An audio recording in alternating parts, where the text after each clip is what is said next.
என்ன சொல்ல அல்ல கையா தான் இருந்தாங்களே தவிர அவங்களுக்கு வந்து எந்த தகுதியுமே கிடையாது. ஐயோ சசிகலா வந்து நாங்க போட மாட்டோம் சார், அவளை நாங்க அடிச்சு கொன்னுடுவோம் சார். அந்த மாதிரி பொம்பளை இருக்க கூடாது சார், அவதான் ஃப்ராடு சார். அவளை மாதிரி ஒரு ஃப்ராடு நாங்க பார்க்கவே இல்லை. நரித்தந்திரத்தில் இடம் கொடுக்க கூடாது என்று பொதுமக்களுடைய பணிவோடு கேட்டுக்கொள்கிறோம்.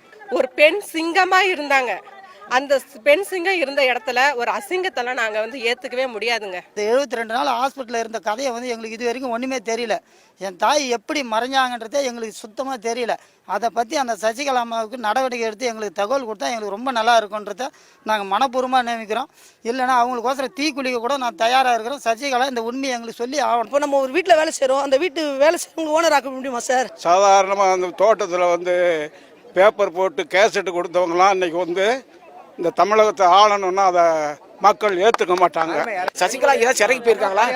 கட்சிக்காக சிறைக்கு போயிருக்காங்களா? கட்சியில சாதாரண அவங்க ஒரு மெம்பர் தான். அம்மாவுக்கு தோழிங்கிறதுக்காக நம்ம எனக்கு கூட பல பேர் ஃப்ரெண்ட் இருக்கிறேன். அதுக்காக எனக்கு அப்புறம் என் ஃப்ரெண்ட்லாம் எவ்வளவு வரணும்னு போட முடியாது.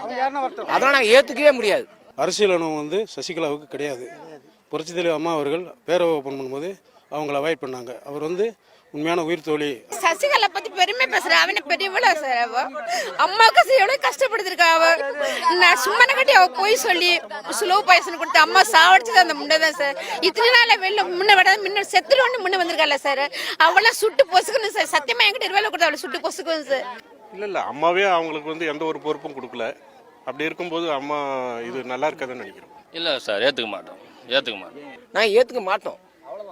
அவன் வேணா காசு வாங்கிட்டு ஏற்றுக்கலாம், நாங்கள் ஏற்றுக்க மாட்டோம். எல்லாம் சசிகலாவுக்கு குழுன்னு சொல்லி நான் சொல்ல மாட்டேன். ஏன்னா 60 நாளா அந்த அம்மா உள்ள ஒரே ஒரு சசிகலா கூட நான் சொந்தக்காரங்க நீ யாருமே இல்லை. அந்த மக்கள்கிட்ட அவங்க ஒரு வார்த்தை அம்மா இப்படி இருக்கிறாங்கன்னு சொல்ல யாரு வந்தாலும் அம்மா உள்ள இருக்கிறாங்க மூடி வச்சுட்டாங்க. இப்ப நெட்ல போட்டு காமிக்கிறாங்க. இதை உண்டு எப்படி அனுபவிச்சாங்க அந்த தமிழ்நாடு அரசு? அப்ப ஒரே ஒரு வார்த்தை அதை காட்டிருந்தாங்கன்னா இதே சசிகலா நம்புவோம். ஏற்றுக்க முடியாது சாமி, ஏற்றுக்க முடியாது. தொண்டரா ஏற்றுக்க முடியாது.